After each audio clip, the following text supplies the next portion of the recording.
Final guest is John Hope Bryant. He is the founder of Operation Hope. He joins us right now. John, I've talked to a lot of people who have known Vernon Jordan a very long time. You tweeted that you did not know him long, but one of the things that you did is you made sure to tell him thank you. Yeah. Yeah. First of all, I think he loved your show, Roland. He loved that you owned it. He loved that you set the rules and you speak truth to power and you do it, you know, without screaming and hollering. You do it. I mean, he was a gentleman's gentleman, right? I did want to say thank you. I did say thank you to him. I got several funny stories. I was just sitting there thinking about the last time I saw him, which was 2019. We spoke on the program together at the LBJ Library in Austin, Texas. And me, Ambassador Young, I think Rep. John Lewis was there, I believe. Mark Updegrove, who runs the library, and of course, none other than Vernon Jordan. And I was thinking back then, I sat there going, "This is the first leader who went from civil rights to civil rights." Roland. By the way, just a factoid: do you know that he was the first CNN interview ever? Yeah, he was in the first about 8 minutes into the first CNN broadcast was a story on him being shot. Right. And President Jimmy Carter, came to visit him. You know, you've got this pantheon of early, what I call civil rights leaders, those who we've gone from the fields to the farms and the farms to the factories. And that was sort of, Civil War. And then we went from the factories to freedom in the streets, which was, civil rights movement. And then we went from the streets to the business suites. He did that entire middle passage, Roland. You've got, Marion Wright Edelman. You've got Leon Sullivan, Reverend Leon Sullivan. You've got Reginald Lewis, and you've got Vernon Jordan. There are others, but those are the ones who were signature. Marion Wright Edelman was the one that told Dr. King the next movement was about money. That's the reason he pivoted into the Poor People's Campaign, as you know. She doesn't get credit for that, Children's Defense Fund. Reverend Leon Sullivan took us to Africa and served on the first corporate board.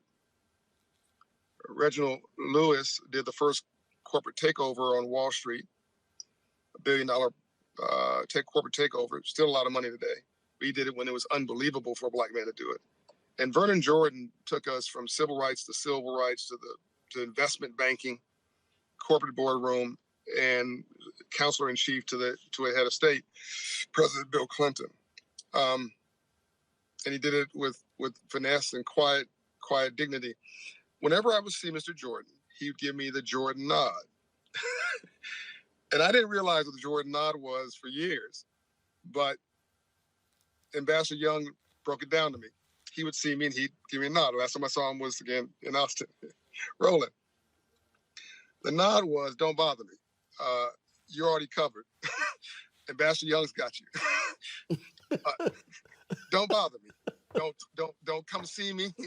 Don't send me a note. Don't." We all got our little posse, right? Who we bringing up. And I know you covered because Ambassador Young told me. So don't bother me. He didn't tell me that. Ambassador Young told me. I said, we should have Vernon Jordan speak at the forum. No, don't bother him. He already told me you invite him. He ain't coming. He said, you my problem. Well, first of all, I'm actually playing the video of you speaking at the LBJ Library where that happened. So that's how fast we move here. You brother. The thing here, and the reason I wanted you specifically on, because I saw the tweet, because in many ways you also are doing what Ambassador Andrew Young has done, what Vernon Jordan did, and that is to serve as a connector as well. Look, the thing is, we all can't do everything. We can't be on every board. We can't get all the money. We can't get all the contracts. We can't know anybody. But it is important to utilize our relationships and contacts to be able to say when someone comes up to us, how can I be of service?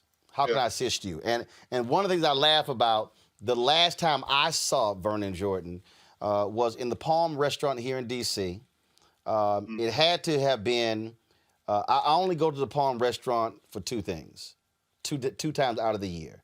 My Okay. birthday or my wedding anniversary, where I get Okay. their piece of chocolate cake. So it was one of those two. It was All right. either November 14th or it was April 21st. It was one of those Okay. two. Vernon Jordan is sitting in the restaurant, and there was a young lady who had left. It was probably in November because in April he'd have been at the beach. There you go. Well, there was a young lady who had left us at TV1, and the job didn't work out, and so she was trying to come back and get hired.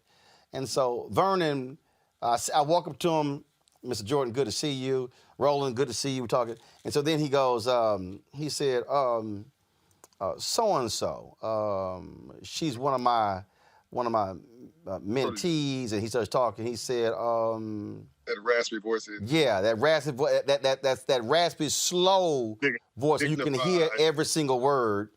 And he My says, name is Vernon. she's, she really needs a job. And I said, well, Vernon, she left.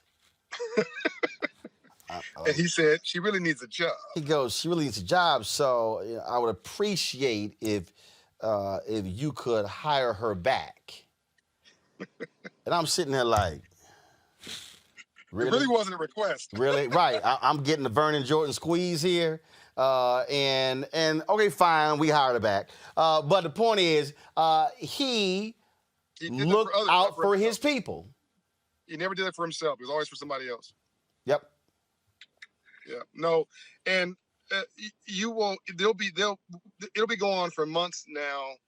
We're starting hearing about all the people he helped, all the doors he opened, all the folks who he got hired, all the folks whose careers they give him credit for.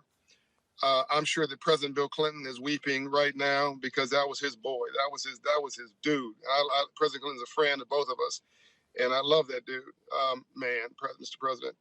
But he is going through a personal situation now because Vernon Jordan had the character and the courage to do what most people wouldn't do. Walk in any room, talk to anybody about anything at any time without hesitation, and force you to listen to what he had to say slowly. I got a chance to really observe him work a room at the LBJ Library. Again, it was one of his last really public events that I'm aware of. I was with him for a few hours. It was just masterful, man. He was still the art of the deal, the real art of the deal. The one he didn't write. Somebody else didn't write his book. He wrote his own. And you know, I just don't think that people like that get credit that they deserve. Ambassador Young does not get the credit that he deserves, and and it'd be nice to give them their flowers when they're alive. But I think, Roland, for me and you, and for those watching this program, because I was talking to Bishop Jakes this morning, and we were talking about all the graduations of folks of his generation who are graduating. You know, Hank Aaron passed, several weeks ago. C.T. Vivian.